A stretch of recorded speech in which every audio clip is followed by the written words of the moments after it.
Ladies and gentlemen, we have finally made it to the spoiler season for Arcane Rising, and that means we get to talk about one of the new heroes. This is Kano, Drakai of Aether. First of all, I want to say you're about to be inundated with so much new information, your head is going to spin. And if I miss anything, then I ask you, oh viewer, to please help me and let me know, like, hey, in a comment, you totally missed this, watch out, or let other people know, hey, there's this other thing that was just talked about that, you know, blah, blah, blah, right? You get the picture. Help me out if I miss something, okay, throughout the course of the whole video. I'm going to try to get it all, but a lot of information came out literally all at the same time, and it happened like a few hours ago, so I'm still processing it, probably just as much as you guys are. Also, I want to say, this graphic, this website graphic, like, hits me right here because I'm an aesthetic person, and the aesthetic of this just makes me so happy. Like, look how cool that looks, the flames and everything, and also it's like making my face orange, which is great lighting, so I should just keep it on this screen the whole time. But we will scroll down, we will take a look at some of these things. There's a lot of lore stuff that they put in here, which is interesting. Apparently Kano here is descended from nobility, and that his magic ability is sort of tied both to his innate abilities that he already had and to his like highborn ancestry or something to that effect. They talk about how he's basically only using the arcane effects in the game, which they actually posted a complete separate article about how the arcane stuff works, which is awesome because we're going to go over that as well because they spoiled a bunch of cards during that. And they also talk about how the mage class is going to play. So it's literally meant to play at instant speed, which is interesting because that means you can play cards both on your own turn and also on your opponent's turn. So let's say, for example, your opponent is attacking you, you know, like during the attack step, it's not really an attack step, I guess. At some point, at any point you choose, really, you can just pitch and play your own arcane attack. Like, it's not really an attack, it's an action. Play your own arcane action, and then they have to be defending on their own turn. That is so cool. Okay, that's really stupidly cool. So good for you, designers. I hope it works as well as it sounds. And then finally, blah, blah, blah, something about Drakai holding the royal court of Volcor. Like we said in our guessing video, Volcor and Fire Mage kind of meshed together perfectly, and that's exactly what we got here, which is very, very cool. Then they spoiled the two hero cards, and there's some interesting things about these hero cards, so let's take a look at those. I'm going to pop over to this screen. Yeah, look at that. That looks awesome. Okay, so here's the first of the two hero cards. The first one is the adult version. It's Kano, Drakai of Aether. It's got an ability, well, I should tell you actually at the bottom first. Most heroes, or all heroes I should say, up until this point have had 40 starting health, the adult ones, and then 4 intellect. This one has 30 starting health and 4 intellect. Obviously you see he's a wizard hero, and he has the ability that says instant, so you could do it on either player's turn. Pay 3 resources. Look at the top card of your deck. If it's a non-attack action card, you may banish it. And if you banish it, you can play it this turn as though it were an instant, which is super cool. That means that even non-instant cards can be played at instant speed, which is just plain fun, man. It's just plain fun. Let me see, I think I have the, I don't want to say kid version, the young adult version. The young version looks like this. It's the same sort of thing, but again, 15 health instead of 20. So they've knocked the health down by 5 based on the young health sort of rate. Normally they're 20, and then they knocked the adult health by 10. So they're lowering the health because they want him to be a bit more fragile, but he can do a little bit more tricky stuff, which is really, really really cool. Speaking of really cool, let's jump back over here because it's time to talk about what the arcane actually means. And it's important because they say it right here. Where is it? Arcane damage is how the caster classes of Wrath inflict damage on the opposing heroes. So we can expect arcane to not just be a wizard only sort of trait, but this is actually how caster classes will be dealing damage.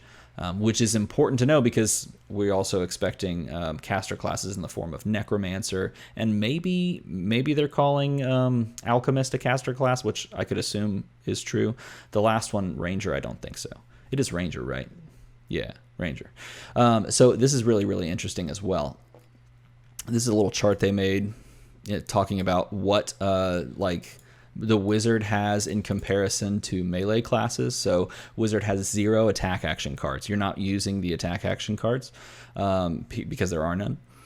So I guess you could technically play some attack action cards that are generic, but there are no wizard specific, like class specific attack action cards. That's pretty cool.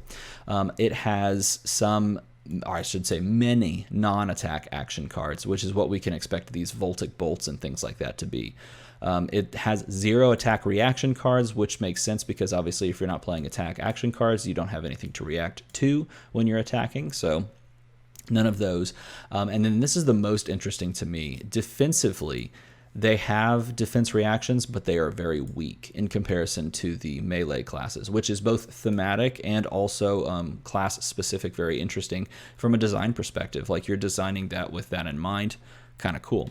We've already talked about the 3 different Voltic Bolts, that they are actions, that they are wizard actions, and that they are non-attack action cards, which they spell out right there. But here's what we did not talk about. How do you stop arcane damage? Because as we talked about in the previous video, you're probably not just pitching from hand, or not pitching, I shouldn't say that. You're probably not just playing cards from hand for their defense value, and that is true. If I click this, what happens? It takes me straight to it. Okay, cool.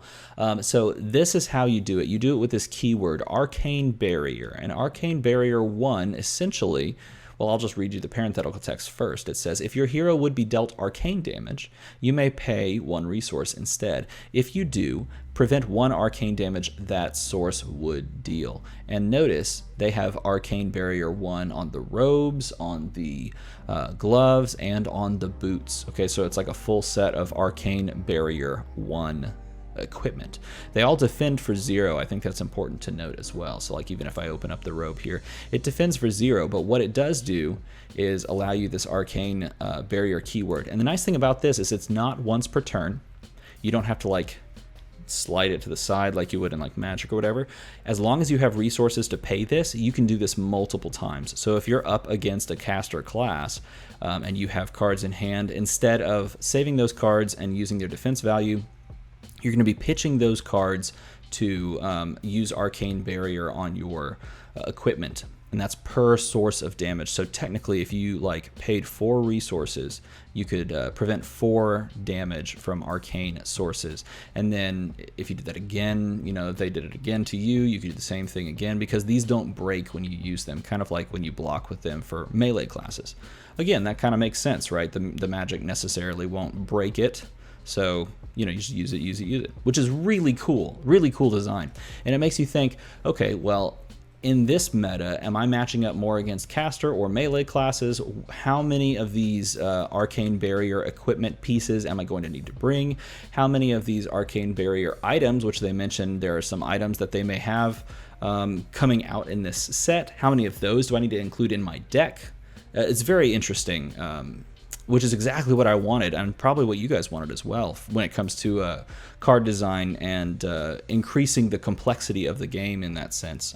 Complexity, yeah, complexity is a good word, I think. Very, very cool. Very, very cool. Then they talk a little bit more about how it works. This is kind of what I just explained. Kano throws a red Voltic Bolt, which is dealing 5. You're wearing the hood and the gloves, and you pay 2. So that you can protect for 2, and it deals you 3. Stuff like that, right? Ta-da-da! There, it all says right there. And then you can do that again later. Now, this is giving you resources on your opponent's turn, or maybe even on your own turn, again, because instant speed, Voltic Bolt, that sort of stuff could be played thanks to the cool effects from Kano's ability. All that to say, this is also really interesting. These are some specifics that you might think about whenever using Kano's ability, if you think about them. You don't have to play the card that he banishes right away. You can play it at any time you have priority during the turn that it was banished. So if it's on your opponent's turn, you could banish it, hold it, then play it after a time. I would imagine that once you've banished it, once the turn passes, it's gone for good, but don't quote me on that. That might be wrong interpretation. It also says that if you play a card that has Go Again as an instant during your action phase, you gain the action point, but if it's during your opponent's action phase, like on their turn, you don't gain action points on that on opponents' turns. Then we get to look at this graphic that we had back here, okay, in the very, very back. That wonderful picture is on cards, which we could all expect, of course. But take a look at these cards. This is a Whisper of the Oracle. It is the red version. It costs 0 to play. It defends for 3, which is nice. It's generic action, and here we have a new evergreen keyword, as they call it. Evergreen means it's never going away, so you can expect this in the game forever, and you can expect to have to remember it. Opt 4 specifically for this one. Look at the top 4 cards of your deck. You may put them on the top and or bottom in any order. So if you've played Magic and you've done like Scry, this is that same sort of thing. And it's funny because I think Opt in Magic the Gathering scried. Is that right? Someone who played Magic the Gathering, tell me. That's really hilarious. But this costs 0, and you get to look at the top 4 cards of your deck, and I love that. I think that's amazing. It also has Go Again, of course, which you would need because otherwise that card would be terrible. But then the yellow version opts for 3. And the blue version opts for 2. And it's interesting, you might want to run the blue version because you're wanting to pay the effect on, I keep bouncing around, I apologize, you're wanting to pay the effect on Kano, which costs 3. So you would banish that card. After you banished it, you would need more resources, like Voltic Bolt here costs 2. So you would have to use the effect on your opponent's turn to banish like a Voltic Bolt, and then you would use more resources from your hand to pay Voltic Bolt's cost, and you would be throwing 5 damage at your opponent's face on their turn, which is amazing because, like, let's say they swing out with stuff from their hand and their hand's empty. They don't have like resources to pay to defend with Arcane Barrier. That's just so cool. This is gonna be such a crazy like back and forth game where you're gonna have to like hold things back, make it look like you're about to end your turn, or just hold things back and actually go to end your turn, so that you don't overextend and take a bunch of like Voltic Bolts to the face. I think that's absolutely amazing.